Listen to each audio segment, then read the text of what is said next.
Vetëm nostalgji, kjo është çfarë gjen sot në Rubik. I vendosur në luginën e fanit, dikur gumëzhinte nga jeta dhe njerëzit.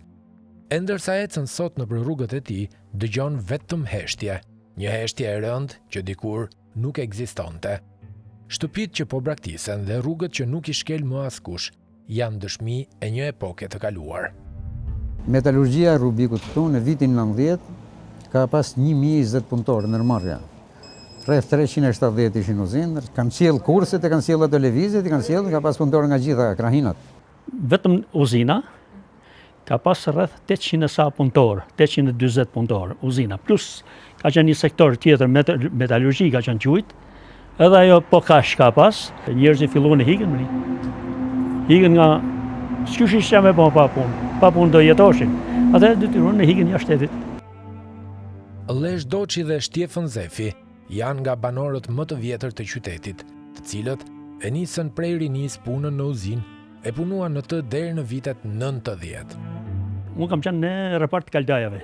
Dhe në basë këtë ishte, unë kam arrit dhe në 6.500 lek më në atëherë, ose 650 si quhet një fjallë në atë kohë që ishte.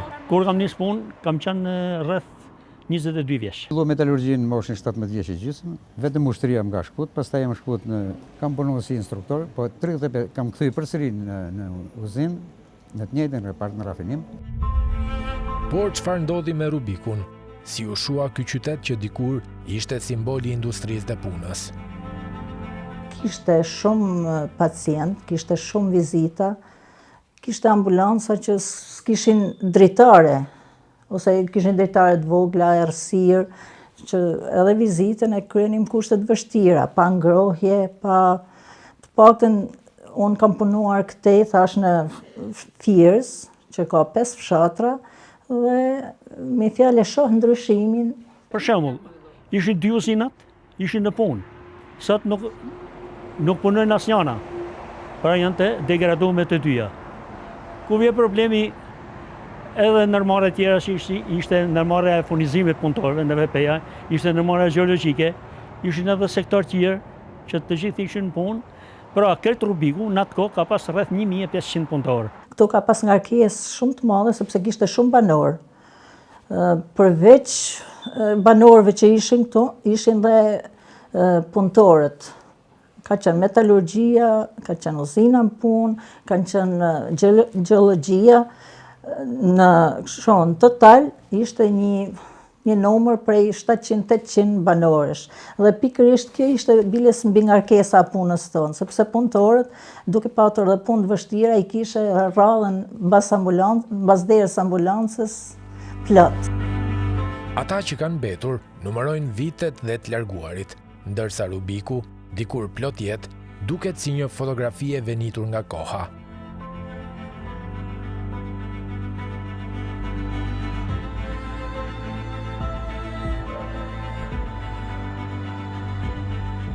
Liza Përdoçi ka lindur në këtë qytet dhe i ka kushtuar jetën pikërisht kësaj zone përmes profesionit të saj si mjeke, por emigracioni duket se veç të njohurit e të afërmit i ka marrë edhe fëmijët e saj.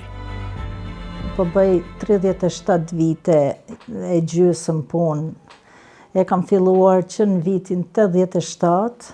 Numri i banorëve ka rënë për shkak sepse dihet për shkak të emigracionit migrimi që shumë për shkak të infrastrukturës, normal fshatrat e thella po boshatisën, siç është Vela, për shembull, kishte një numër banorësh dikur të 700.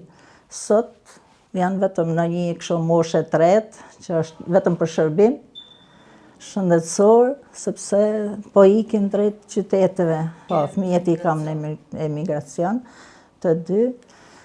E kanë ndërtuar jetën atje tani, është zgjedhja atyre. Dëshira jonë ishte të kishim këto, të kontribuonin për vendin e tyre, por ashtu e kanë zgjedhur, do pranojmë zgjedhjen e tyre.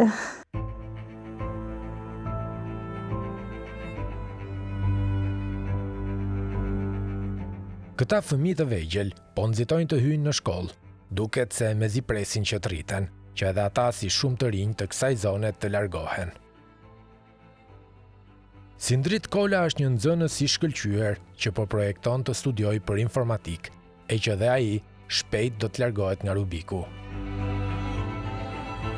Kam mbaruar në nënvjeçaren tu në Rubik dhe këtu po vazhdoj dhe shkollën e mesme, ku jam në vit të fundit. Dega për cilën do mbaroj, duke qenë se jam edhe dhe pas informatikës, kam menduar që të jetë programimi.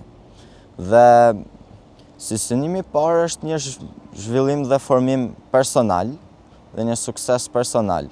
Basanej, duke parë rezultatet, besoj se dëshira dhe vullneti është që ta kthejmë një pjesë të atij suksesi edhe në vendin ku jemi rritur. Sindriti na tregon me çfarë vështirësish hasen sot të rinjtë të Rubikut. Për vështirësinë dhe distancën me shkollën, me thënë drejtën, ka qenë problem jo vetëm për mua, por për shumë nxënës që vinë nga rrethet.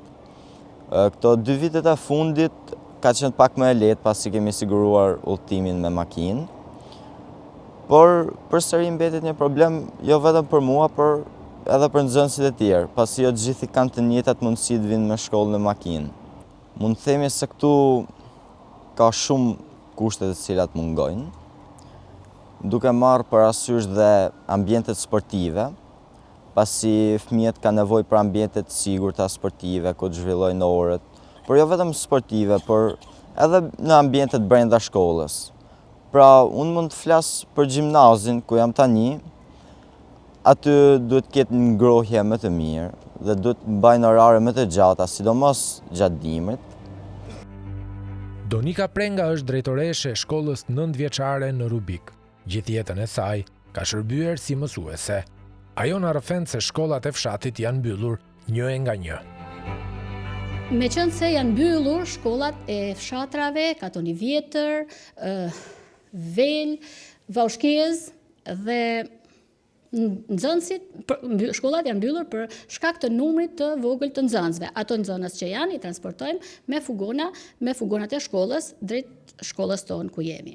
Brenda si shkollë kemi nismën bëjmë detyrat në shkollë dhe i kemi llogaritur kohën që kjo nisëm të funksionojë në momentin deri në orarin e fugonave. Për shembull, mbaron fëmia mësim në i klasës parë dhe dytë në 11:30 minuta, ai do të presi deri në orën e fugonit që të marrë të tjerët dhe kemi organizuar që fëmijët të jenë të mos qëndrojnë në rrugë të pashoqëruar, por të jenë nën kujdesin e mësuesve. Në zemër të qytetit industrial, shkolla profesionale dikur ishte një nga institucionet më të rëndësishme të formimit të brezave të rinj. Në vitet më përpara ka pasur 3-400 nxënës dhe përpara 90-s, kur ishin të hapura uzina dhe metalurgjia, degët që kishte ajo si shkollë, sepse ajo është shkollë industriale, degët që kishte ajo ishin pasurim, metalurgjik, shpim, ishin degë të tilla që nxënësi me mbarimin e shkollës dhe marrjen e diplomës e kishte një punë të garantuar në uzinë dhe në metalurgji. Por pas viteve 90, kur uzinat u mbyllën dhe industria u rënua, edhe shkolla nisi të zbrazej. Sot ka vetëm 70 apo 80 nxënës. Edhe qendra shëndetësore është rikonstruktuar, por edhe aty mjekët mungojnë. Jagodinën që po shihni është rikonstruktuar para 2 vitesh. Tani me këtë pjesën e largimeve, normal si kudo edhe këtu ka vende vakante. Kam fshatra, një fshat pa infermiere, Vela, që është larg. Është edhe këtu kam vende vakante. Rubini është një nga bizneset e vetme të hapura së fundmi, nga shpresa se rruga e kombit do të ndihmojë të zhvillohet, por mungesa e punëtorëve edhe në këtë sektor e ka bërë sfilitse të ngresh një sipërmarrje. Nuk gjen, është shumë vështirë, po mbajmë vetë me sakrifica pa mbajmë. Plus kanë hikë dhe njerëzit është shumë problem. Dhe me agjenci kam kontaktue, na kanë sugjeru me marrë nga Argentina. Nga ana tjetër, për një pensionist të jetojë në Rubik nuk është e lehtë. Me qenë në gjendje të mirë shëndetësore, mund të dali.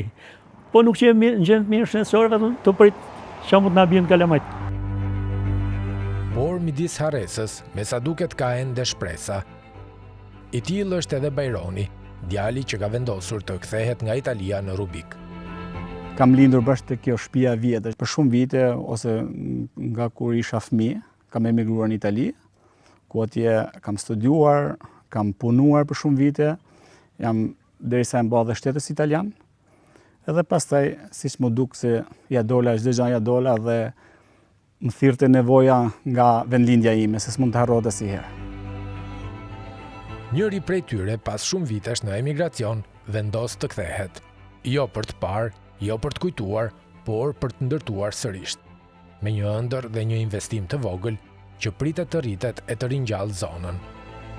Vështirësitë ishin infrastruktura në radhë parë, ku kishte mungesë e linje tensionit të ulët apo tensionit mesëm më tej, kishte mungesë urash, kishte mungesë rrugë, kishte mungesë infrastrukture të ujtit, pishëm apo të ujtit normal të rrjedhshëm, ishin gjitha këto mungesat. Edhe vesh shurt të gjithëve. Puna jonë fokusohet në disa sezone, pothuajse në 3 stinë, dhe është shumë vështirë ta mojsh punëtorin komplet gjithë vitin, duke pas punë vetëm 3 stinë.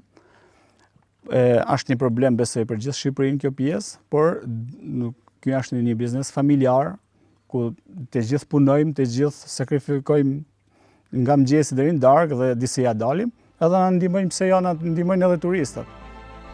Zhurmat e uzinës sot po i lën vendin gjuhëve të ndryshme të turistëve, që kuriozohen nga rrënojat e një qyteti dhe peizazhi fantastik që e rrethon. Punojmë shumë me vendet e ulta, siç janë Hollanda, Belgjika, apo edhe me vendet nordike, Gjermania, punojmë edhe me Anglinë, Amerika, na vijnë nga gjithë bota, pothuajse, por në vend parë është gjithmonë Hollanda, tash 3 vjet. Pastaj Belgjika, pastaj Gjermania, Franca edhe vijnë gjithë vendet tjera. Një dritë e re ndizet në qytet, një shenjë se historia e Rubikut nuk ka përfunduar.